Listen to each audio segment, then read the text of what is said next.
So hey guys, welcome back. I'm Mark Webb, pondering from Palm Coast. So today I have a very special guest, someone that I am so excited to bring to the table and just have a great conversation. And I'm so excited to bring in previously elected Councilman Ray Stevens. Ray, thank you so much for being here.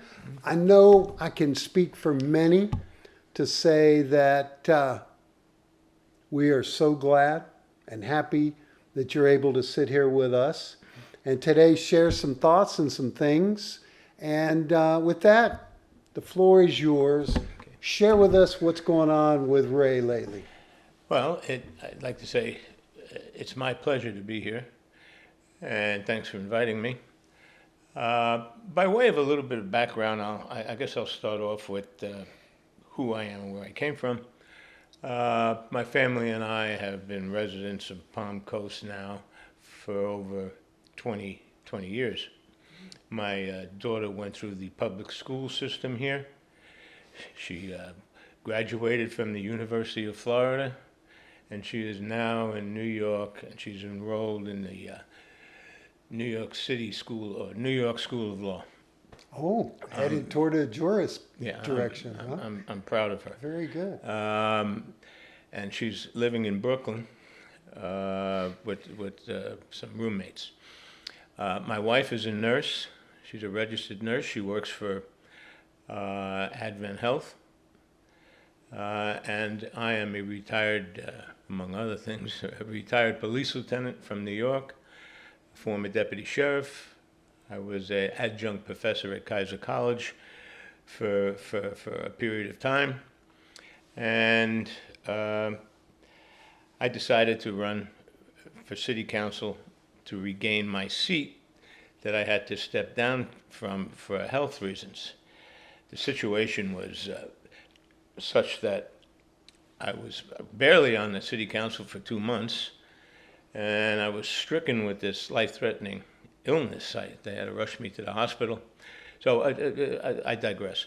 I didn't step down from the city council because I couldn't hack it, or because I didn't understand it, or I didn't want to do it. I stepped down because I had to. I couldn't breathe. And they rushed me to the hospital, and they put me on a respirator. And from that, I went to high-flow oxygen. And from there, I went to for lung surgery because I had an air bubble on my lung. I've always had lung problems. I was a firearms instructor from inhalation of gun smoke in a non-ventilated or non-well-ventilated indoor range that caused me to come down with something similar to COPD.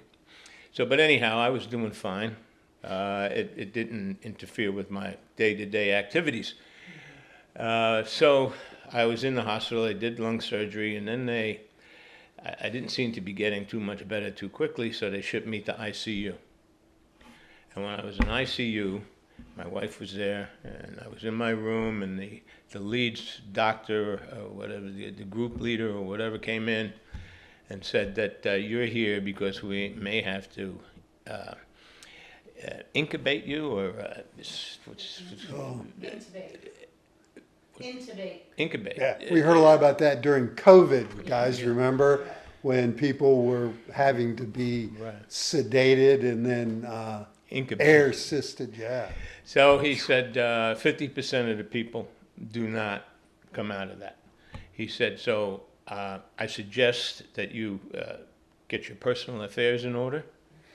Would you want to sign a DNR now, or do not resuscitate, or would you want your wife to handle it?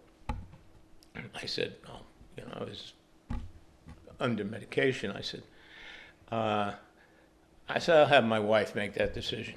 Then I said, wait, what? No, I'm only kidding, because my wife was my Florence Nightingale. Well, she's a nurse, so She was there every day for 2 months. Putting people in your world. And making sure that I got the proper medication, it was timely, that the nurses were doing what they were supposed to do, et cetera, et cetera. So she's part of the reason I made it.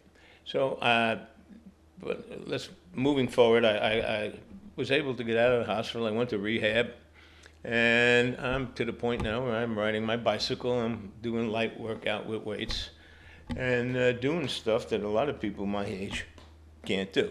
So at that point, I decided, well, I'm going to see if I can regain my seat. I said, I felt it was incumbent upon me because I have a job. I have a job to finish. I want to fulfill the promises that I made during the last campaign, or at least attempt to. Like I said, you can't do that from sitting on the bench. So I decided to run. I announced. I'm on the Supervisor of Elections website. I have 2 Facebook pages, and that need some updating. But so I'm in the race, and I'm running. And the fact of the matter is, my ideology, my philosophies, what I believe, I'm the same person I was 10 months ago. So I'm going to pursue those objectives, and hopefully I will win and I can make change. I need, in order to make change, effective change, you actually need 3 votes on the city council. So I was going to ask you this question. As a previously elected council member, it must give you such a different perspective than many of us watching what's been going on with our city and the individuals and decisions, and knowing at one point you could have been a part of that nay or yay vote, or your opinion of how. So what is it that you would like to bring to what you think the city is looking for and needs right now? Well, first of all, I think that what was going on with the city council right after I went into the hospital was counterproductive. Infighting. We can, go into the details of what the mayor did. Was he right or was he wrong? I don't know. I'd be speaking from the outside because I wasn't on the council at the time. But my message, and what I hope to accomplish, is first and foremost to put the brakes and pull the reins in on this uncontrolled and poorly planned development. It is choking this city. People lose sight of the fact that Palm Coast, and I've been living here, like I said, over 20 years, was originally intended to be a retirement community. They advertised it up and down the East Coast, come to Palm Coast, retire, so forth and so on. They had 2 swimming pools, 2 golf courses. The streets were laid out not for a megatropolis, but with medians, trees, and that's what it was intended. Mostly single-family homes. Now we have, I think, because the developers have pretty much, the big developers have pretty much taken over and are running the show here, not the city council. The prior city council, I believe, had an agenda, and some of them were involved in real estate, and I think that was a bit of a conflict of interest. That's what I think is the crux of the issue here, is this overdevelopment too fast. We have to give the infrastructure a chance to catch up, and that includes wastewater, drinking water, roadways, traffic.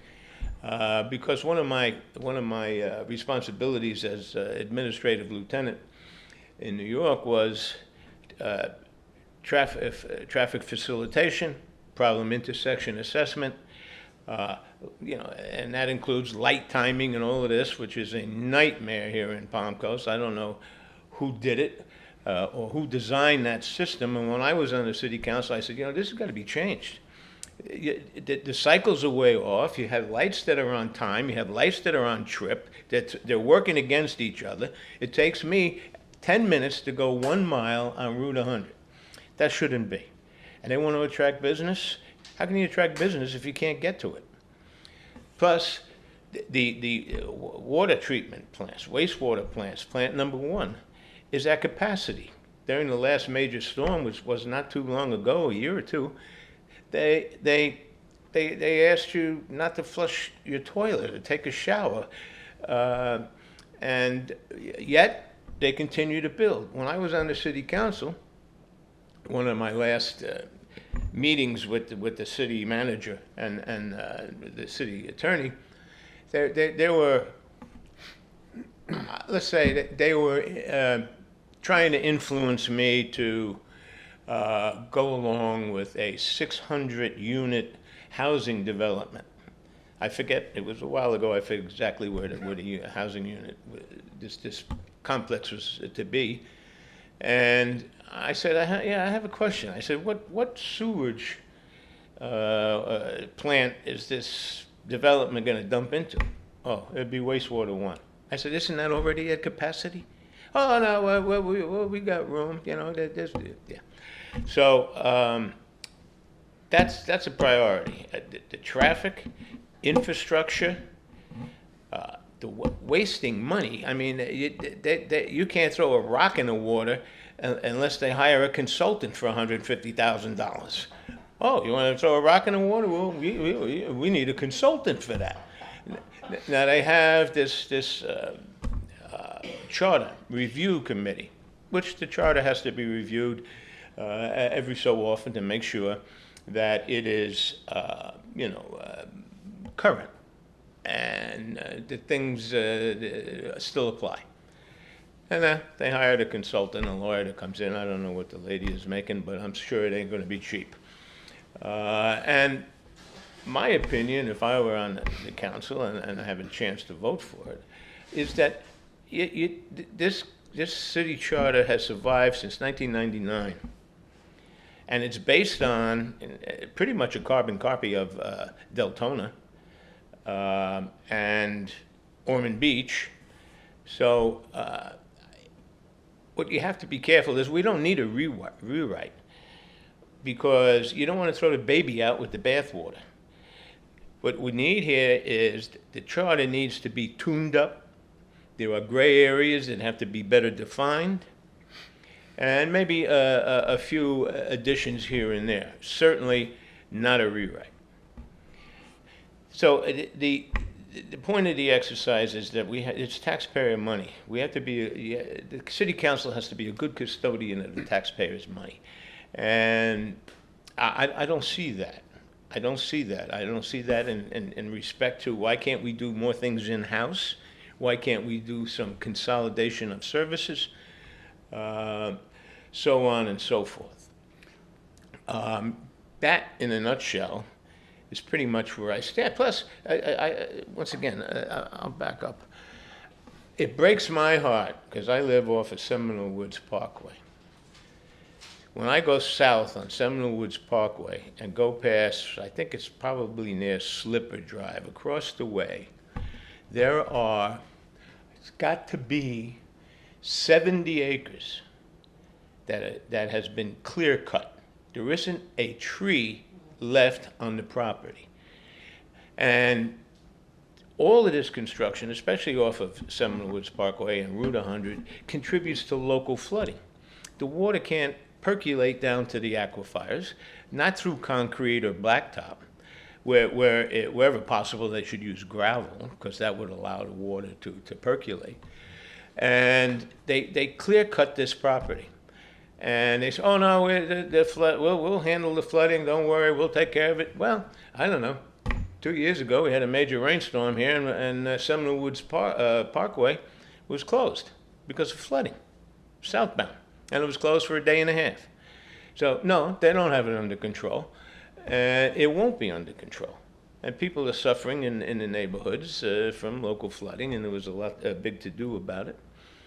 So I think that the city council needs to take a step back and stop all of this uncontrolled and poorly planned development. So Ray, Yeah. a couple things have occurred. And if you were sitting on the council and hopefully you'll get that opportunity again. So one of the things was, I don't know if you're familiar with that concrete batch plant, which was actually heavy commercial, but they needed to rezone from a light commercial and a light commercial element. Now, I think most people would agree attracting and bringing in commercial job hiring, value added businesses is probably not a bad thing as long as it's planned correctly. What are your thoughts on the direction of what they're trying to do now? Well, the concrete plant, I believe it was, like I said, I was not on the council. I tried to follow as well as I can, but I think it was scheduled or Hargrove Grave was being considered for this rather large project. There are some health concerns with concrete plants, silica in the air, traffic, what effects are heavy trucks going to have on our roadways. I am a proponent for light industry, and I think that the characteristics here in Palm Coast lend itself to light industry dealing with the medical field, manufacturing of medical equipment. Aerospace and that kind of stuff. Yeah, computers, computer-oriented businesses, which is light industry. It doesn't put as much of a strain on the infrastructure as heavy industry, as large factories would, or a concrete plant. So my vote on that would have been no.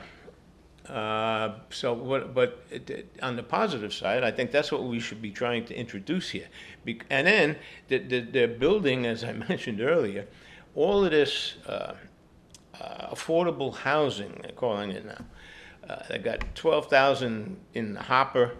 Some is already under construction. The town center, which is not really a town center, is now the East Coast capital of affordable housing. Because I remember when they tried to sell that town center to us, the public, that it was supposed to be shops, restaurants, stores, boutiques, walking paths. And now it's nothing. If you take a ride through there now, they're building a monstrosity. The promenade. I mean, and they're saying, well, geez, everybody's walking around scratching their head, saying, well, what? The unemployment rate in Palm Coast has gone up to 5.4%. Well, that's not hard to figure out. You're building all of these houses, people are moving in, and there are no jobs. Right. So my thing is, so to avoid a boondoggle like the Walmart boondoggle of I don't know, 15, 10, 12 years ago, is get a commitment from these companies, preferably light industry, that they are going to move here. Then you build simultaneously your affordable housing based on the type of company that's coming in. If it's going to be a high-paying tech company, well then your affordable housing should be geared to that type of employment. Not that you're putting the cart before the horse. You're building all of these apartments, and there's no jobs. Right, and a lot of them aren't fully getting filled. And would I assume, based on your need to be cautious and slower in the growth of Palm Coast, and it's ironic that you, and I feel the same way, that the branding, the advertised picture of Palm Coast was never a city.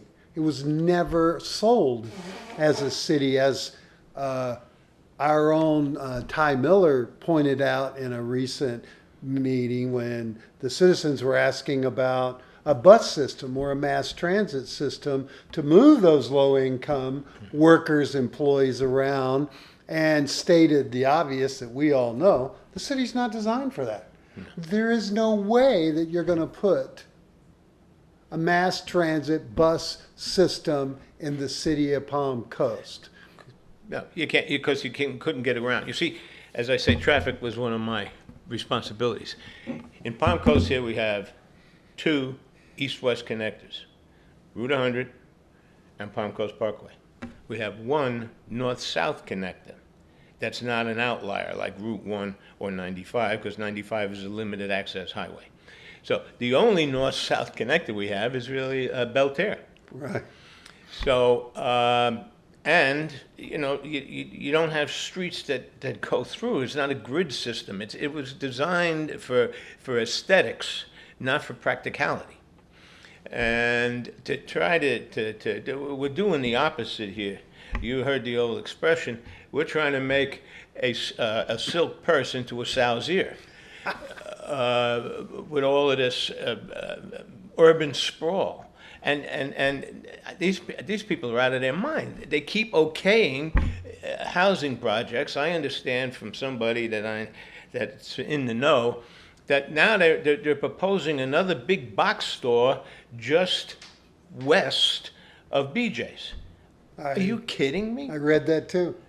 Some say it could be another Walmart. Walmart, yeah. Up on right there by the airport. Yeah. Well, I hope this time that they get a contract for it, because what happened with Old Kings Road and when Netz was mayor, Walmart was interested in locating. Were you here at the time? No, I wasn't, but I've read about it. And they still own that property there off of Old Kings. Yeah, it's for sale. What happened was they were interested in moving to the property from Old Kings and turning the existing Walmart into a Sam's Club. So, but they told the city, you know, we'd like to do this, but Old Kings Road is going to run right through our parking lot.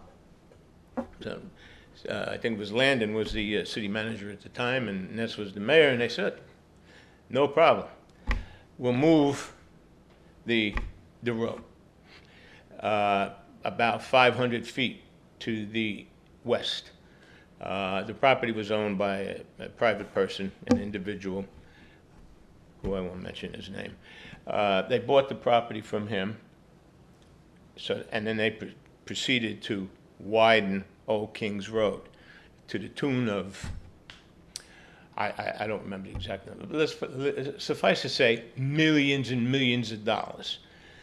And where did they get the money? From the water company. They borrowed the money from the water company.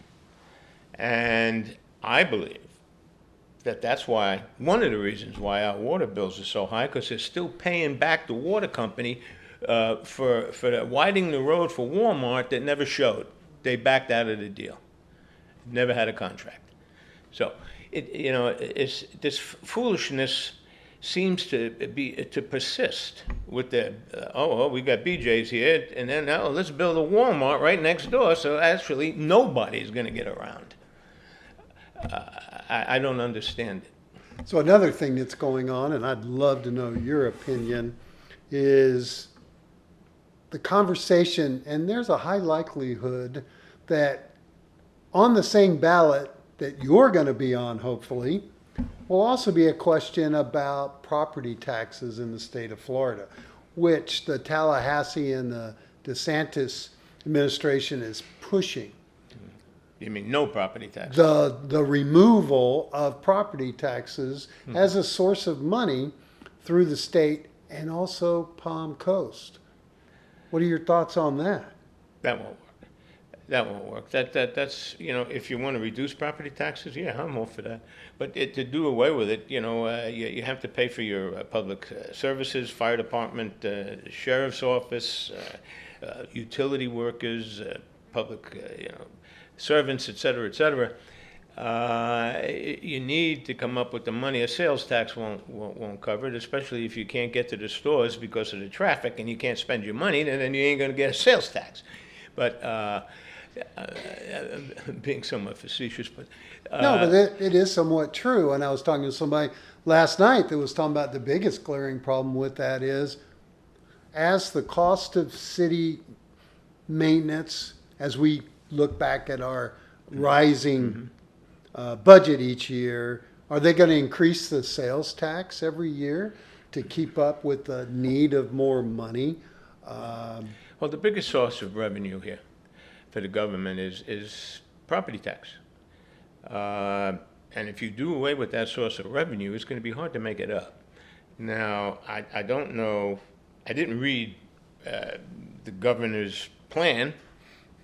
I don't know if it's total elimination, whether it's a reduction. It could be based on a percentage basis, based on how much property you own. It'd be a sliding scale, because if you own this piece of a postage stamp sized piece of property, your tax should be less than the guy that owns 50 acres. Depending on location, of And, course. and location. So I don't think it'll work. I don't think it'll come to be. Yeah. Well, I know, but it's, I do believe that the frugalness and you're really good and you've talked many times about questioning the value and cost of a variety of things. We recently paid $50,000 for a risk assessment that was comparison to the top 5 or 10 other cities of our size. It had little to do or little direct relationship to Palm Coast.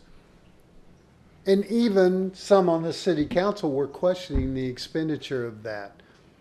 So yes, the reduction of property taxes would cause a huge review of where our money, our staffing, our efforts, and where those needs. Because we've all experienced those sad times in our lives, those struggling times in our lives where we lost a job. Or there was a lot of people know the COVID when that happened, and you had to go back and tighten your budget. It impacted you. You had to make questions about what am I eating tonight or what am I supporting? And I believe that our city needs to start that conversation now, not later, and they should have for a while. Yes, and I think that there's an ongoing waste of money here. I think raising taxes should be the last resort, not the first option. I think that how that can be, we can lower the tax rate somewhat through attrition. If somebody retires, dies, gets promoted, moves out of town, if the position is not a critical one or a necessary position, don't backfill it.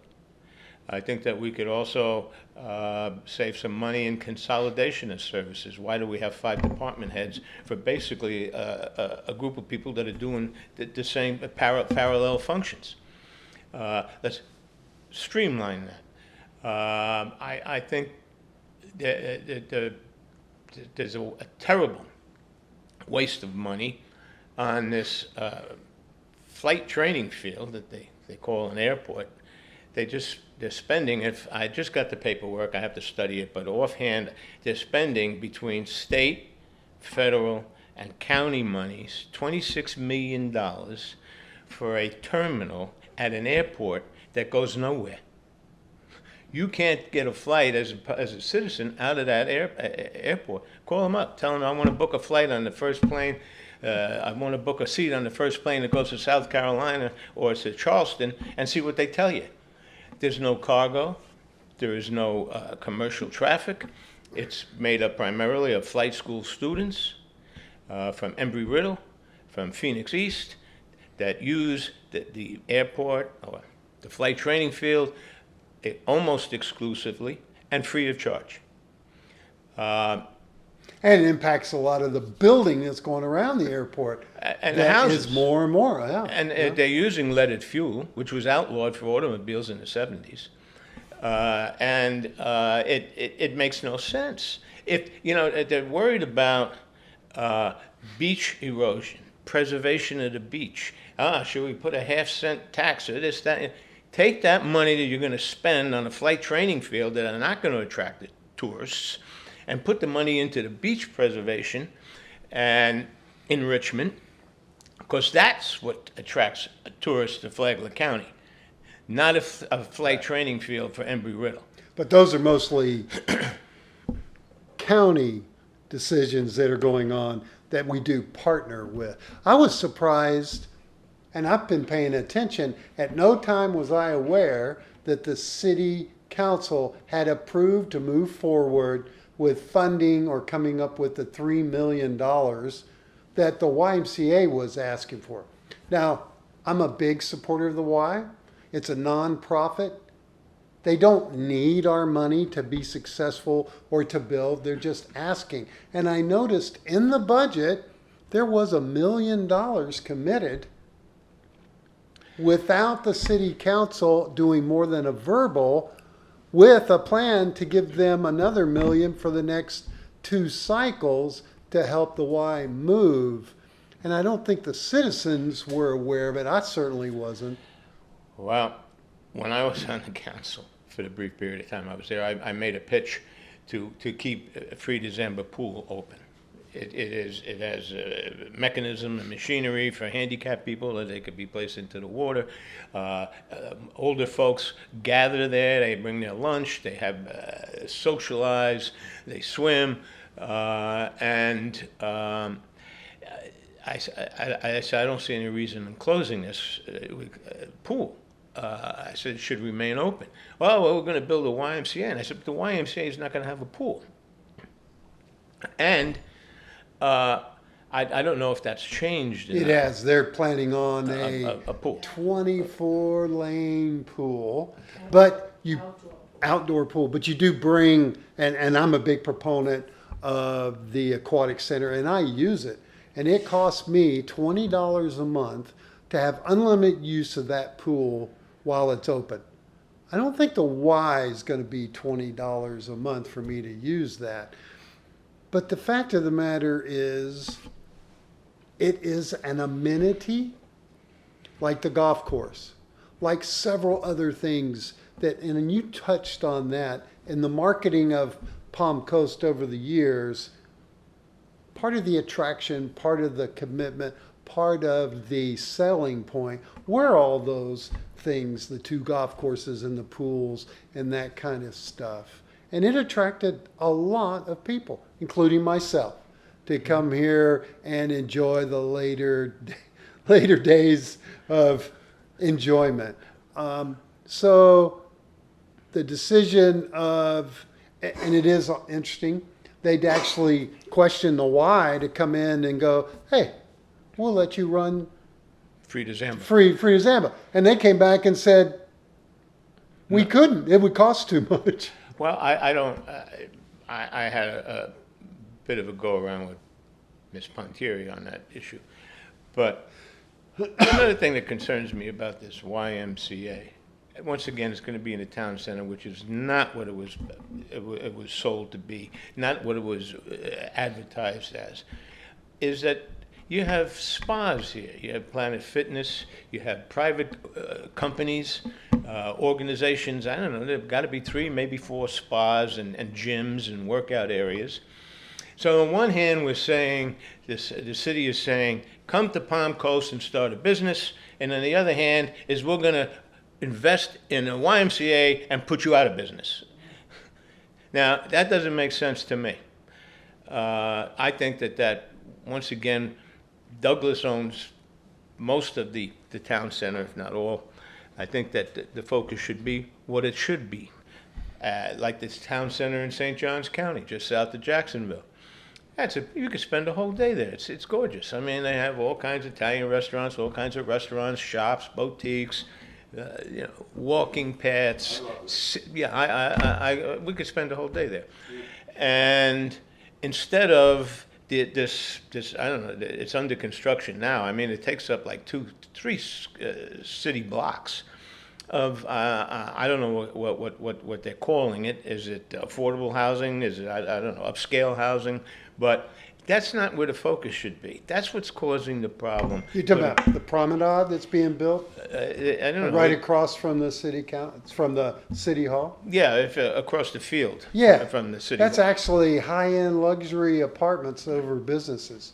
Well, that's okay, but they use the bathroom too, don't they?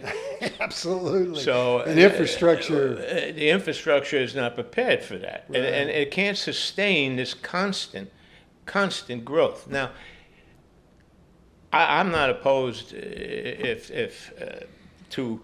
you own a piece of property, two pieces of property, three pieces of property, you want to build 2 or 3 houses on spec or a duplex, full speed ahead. There are plenty of builders here that will do that. That's what Palm Coast was intended to be, and that's why there's so many private lots. The infill lots you're talking about, right, yeah. And go ahead. Any kind of slowdown should not affect private housing and people who want to make a small investment in their property, or mom and pop stores, type stores. So my thoughts seem to be considerably different than most of the city council. So I would be fighting an uphill battle. Well, 3 of them won't, assuming, and I've asked Dave Sullivan to his face if he's going to run again, and he's leaning toward not sure, probably not. He's ready to really retire and enjoy. He's had service for many years and with the county and everything. Well, Dave Sullivan's a nice guy. I know him a long time, since 2008. But the fact of the matter is he's 83 years old. And he'll be 84 if he has to run again. Yeah. And if he does get elected, and if he beats me, he'll be 92.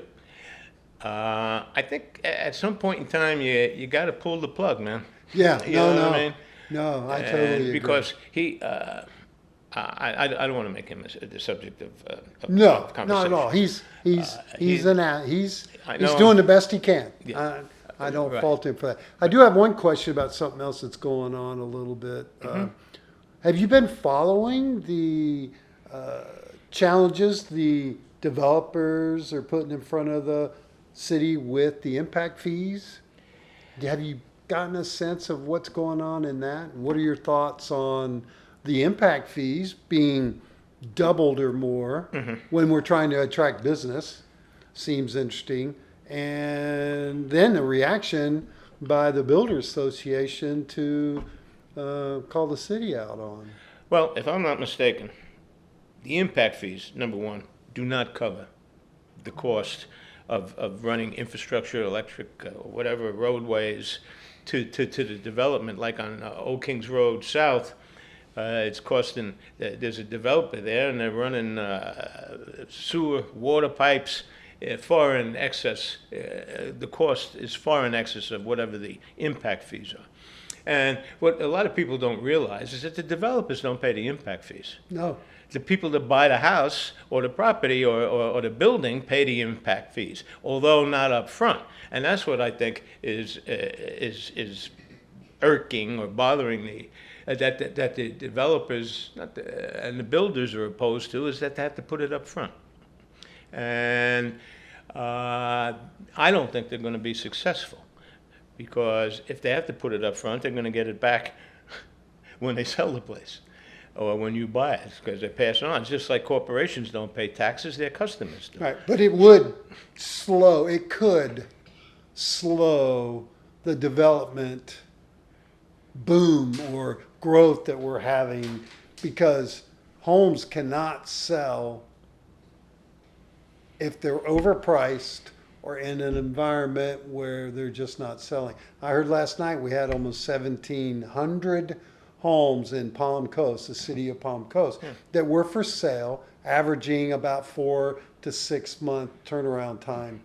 And as you've pointed out, you drive around the city right now and you will see infill lots cleared and weeds growing.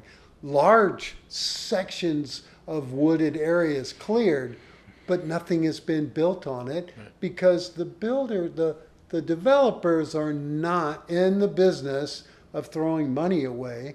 So if the economy here is slowing down, they're not going to build homes that are just going to sit there. As I heard a developer say on Free for All Fridays a couple of weeks ago, no builder's going to build a home that's going to sit there for a year and just rot. Right. So they'll slow themselves down.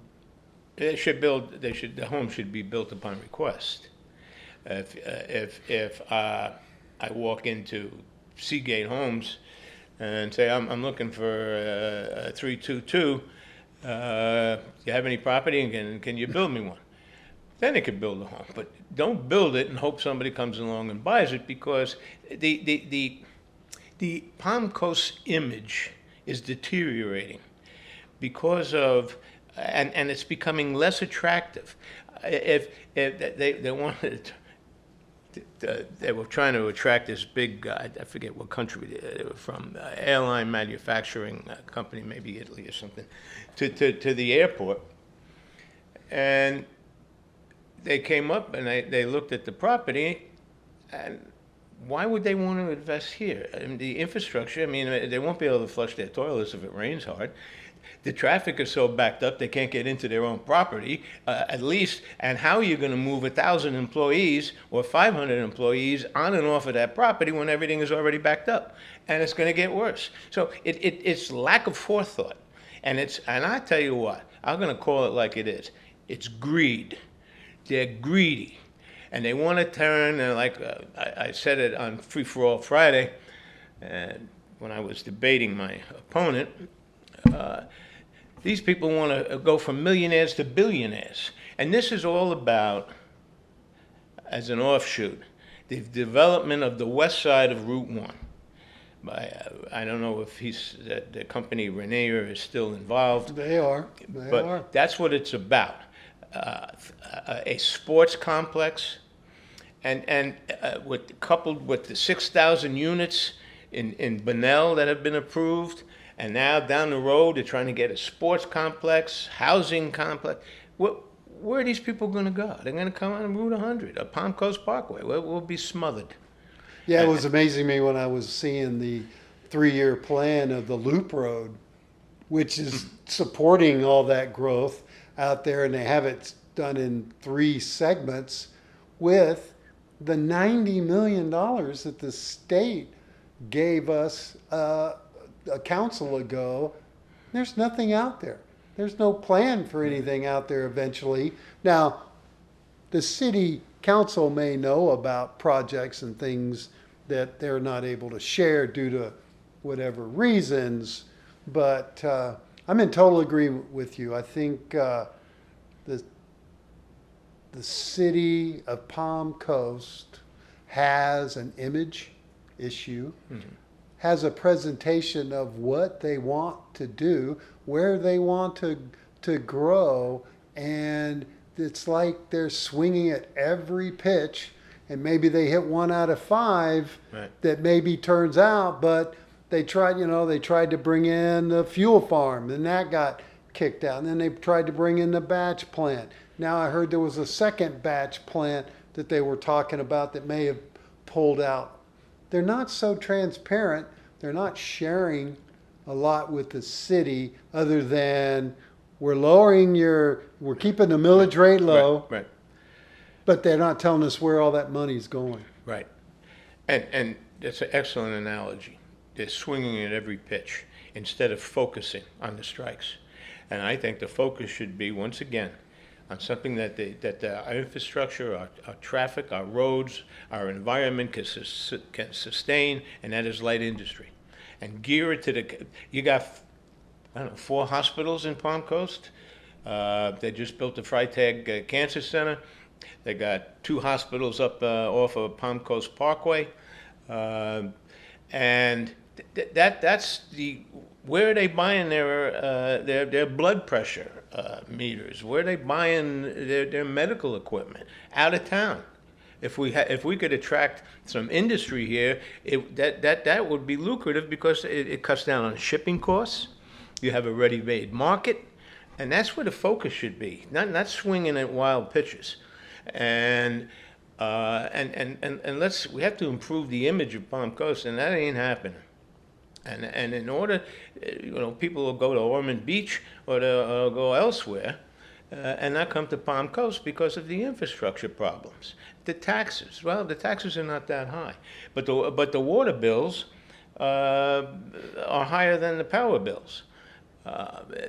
There's many reasons for that. One of them is probably mismanagement of the water company, and the same thing applies to the golf course. They want to sell the golf course, the last golf course. Now, why? Oh, because it's costing us money. Well, let's take whoever's in charge. There might be a management company, but whoever is in charge of the golf course, let's take a ride down to Deltona. They have a city golf course, or let's go to some other city that has a city golf course that's running it.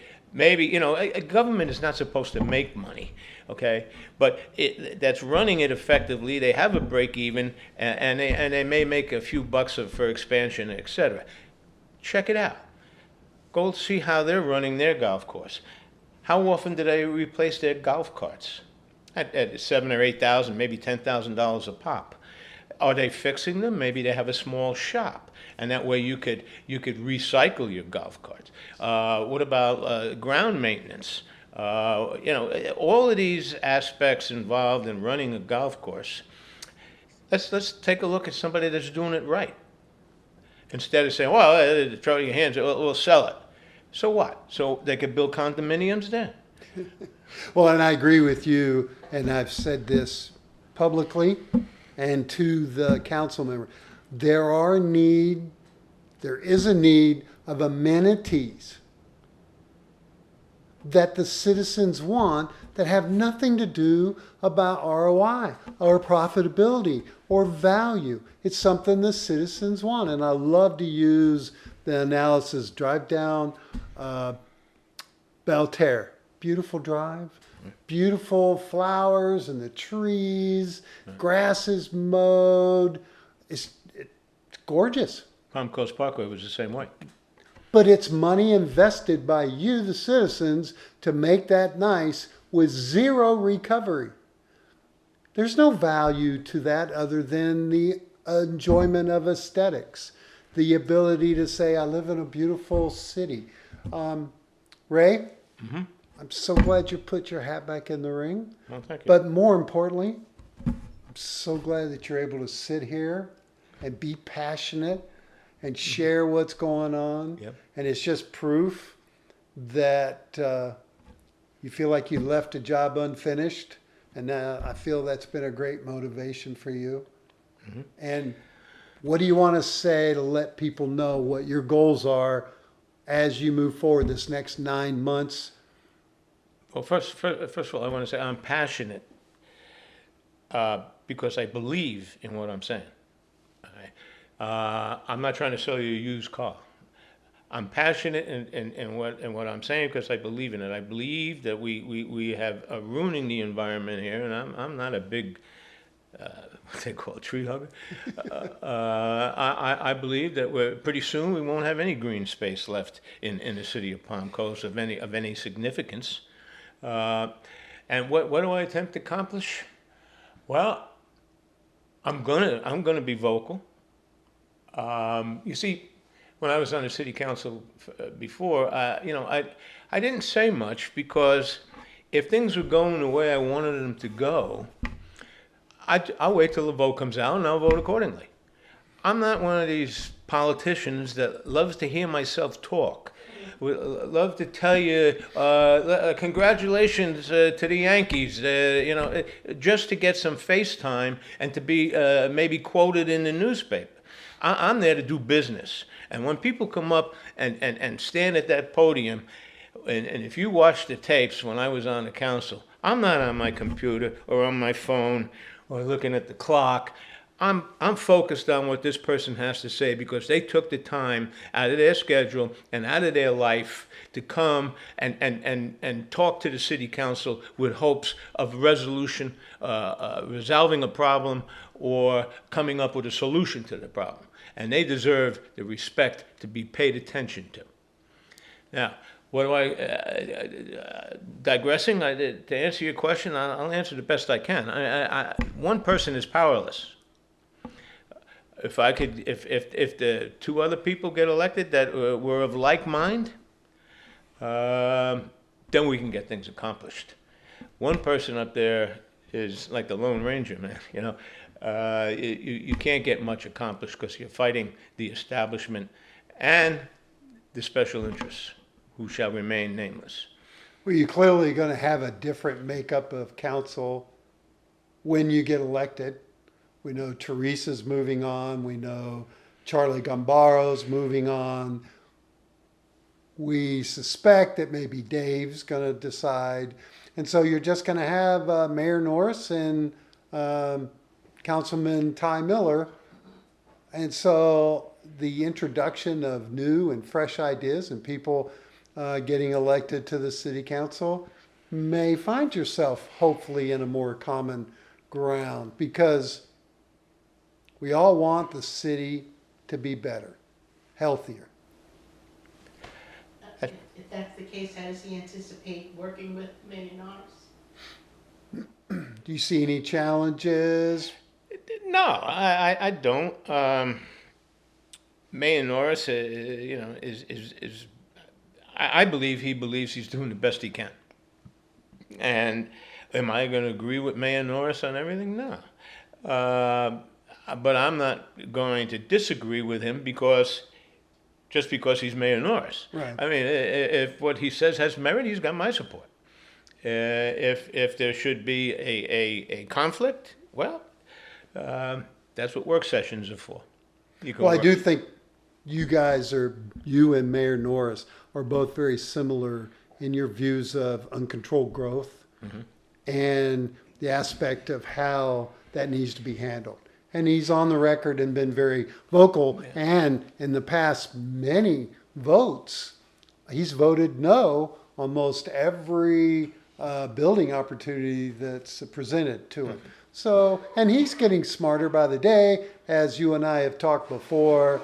The challenge of what you think you know about being in city council, and then sitting there and being exposed to all of the elements of the behind the scenes thing, can get really overwhelming really quickly.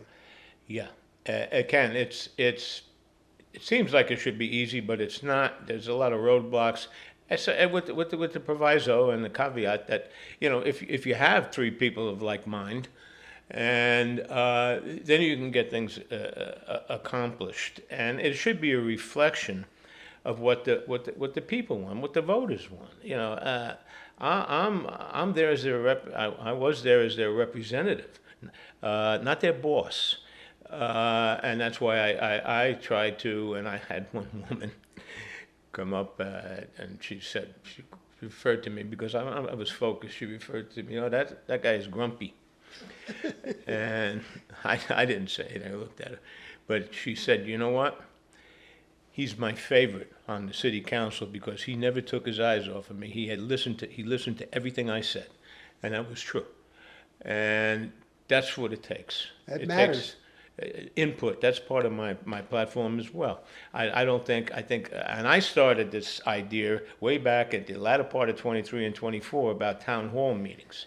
I said, once elected, I will, giving a person 3 minutes in front of this, to come up and plead their case or ask for help from the city council is not an adequate amount of time for them to express or propose an idea. I said I would hold from time to time town hall meetings. Well, let's talk about it. I'll go into the neighborhood. It's hard to empathize with people that are suffering flooding when you're sitting 5 miles away behind the dais. You got to go there. You got to talk to these people. You got to look it over. You have to get an understanding. You have to give them an outlet. And unfortunately, I didn't get a chance to do that. But now that they're doing they're doing town hall meetings, it came out of freaking nowhere. Bend every one of them. So that's my position. Yeah, unfortunately, the city is a hard nut to crack. And I think this goes to what you were saying about the perception and the people who have moved here. Most of the people, high percentage of the people that have retired and moved to Palm Coast wanted to get away from the drama and the issue and the politics, whatever it is. Yeah. And so unless it doesn't touch them, which you've touched on, the getting a phone call or an email saying don't flush your water is a very rapid way to get people's attention. But most of the city town hall meetings that I've attended we're poorly represented, and usually by the same people that came to city council meetings. And I have worked hard and talked to people in my world and asked them why. And for the most part, it's they don't hear me, and they don't care about me, and I can't effectively change what's going on. All of which is not really true, and I can point out multiple examples of where 10 or 12 people show up at city council, have a conversation about the golf course, and save the golf course. Just as one example, because they do listen. So It's just like with the bed and breakfast scenario up in the C section. They came there, it's about 15 people in red shirts, T-shirts, at every meeting because they wanted to pose additional limitations on the bed and breakfast operations and part-time, the rentals, short-term rent, short-term rentals. right. Which a lot of them are bed and breakfast. They're the parent. Yeah. They administer bed and breakfast. So that worked. We came up with a vote. Although I felt for these people that had an 8-room house, and I said the proposed legislation is misleading. The verbiage was you can have up to 10 people, but you can't only 4 bedrooms, and this guy's got 10 bedrooms. Him and his wife came to every meeting. I did the best I could for him, but once again, I was outvoted because there should be an exception. I mean, if you have a 10-bedroom house and you want to put the limit of amount of people is 6, and you want to put 8, why not? It's where you can't, you can't appease everyone, and you try to find some area. Common ground, yeah. Ray? Yep. Final thoughts? Anything you want to just let people know about what you can do for them, or what do you need? What kind of support do you need in your upcoming campaign? Well, how can people reach out to you and support you? Well, I have 2 Facebook pages. And I'm not a Facebook expert. And there's a phone number on my one of my pages, or both of them, that's incorrect. It was an old phone number. It was from the last campaign. But I do have my current email address. Okay. I could reach me by email, or if you're on Facebook, Messenger. I'm learning my way around Facebook. And of course, there's the Supervisor of Elections website, where I have my a short bio, photograph, and the best way would be email. Email me, and I'll call you. Great.